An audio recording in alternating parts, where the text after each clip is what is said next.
في خضم التوتر المتصاعد مع تايوان والولايات المتحدة الأمريكية، كشفت الصين مؤخرا عن طائرة بدون طيار فريدة من نوعها تعمل بالطاقة الشمسية كبديل للأقمار الصناعية، وتستطيع البقاء في الجو لعدة أشهر لتأمين المناطق الحيوية الصينية حال استهدافها بهجمات مباغتة.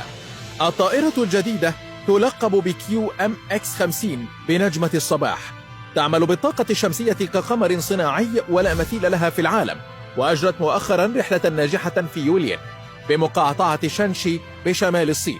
حسب ما ذكرت وكالة شينخوا الصينية الحكومية. تقول وكالة شينخوا إن كيو ام اكس 50 هي مستقبل الطائرات العاملة بالطاقة الشمسية، وستساعد على تطوير الصين للطاقة الجديدة والمواد المركبة وتكنولوجيا التحكم بالرحلات الجوية وتعزيز قدرات البلاد لتنفيذ مهمات في الفضاء القريب،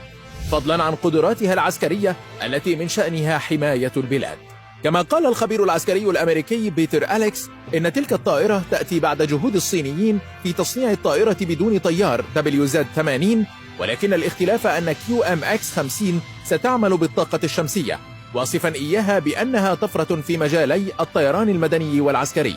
أضاف أليكس قائلا إن الطائرة الصينية تستطيع الطيران على ارتفاع أكثر من 20 كيلومترا أعلى منطقة السحب والتقلبات الهوائية، ما يجعلها تحافظ على ثباتها والبقاء لعدة أشهر بالفضاء، كما أنها تستطيع الطيران تحت أي ظروف جوية، وتستطيع تأمين الأصول الصينية حال استهدافها بضربة عسكرية مفاجئة. تعد الطائرة أيضا أرخص بكثير من تلك الأقمار، ويعتقد أنها أسهل بكثير من ناحية الحركة عندما تكون محمولة جوا، ما يسمح لها بتنفيذ عملية إعادة انتشار لتجنب التهديدات أو توفير التغطية بسهولة أكبر.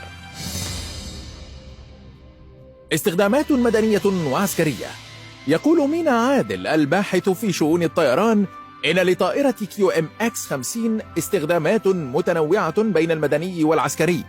كما تعد أهم اختراعات الطيران في عصرنا هذا، بل وتفتح دربا جديدا لما يسمى بحرب النجوم. يضيف أن السبب يرجع لما يقدمه هذا النوع من الطيران من تطبيقات كثيرة في المجالين المدني والعسكري، وهي تقارن بأهم المشاريع المستقبلية للولايات المتحدة في مشروع الزفير الذي تنفذه شركة بوينغ، ومشروع الصقر 30 من شركة هابس موبايل، ثم مشروع التنين الصيني الأخير والطائرة كيو ام اكس 50 التي تلقب بنجمة الصباح.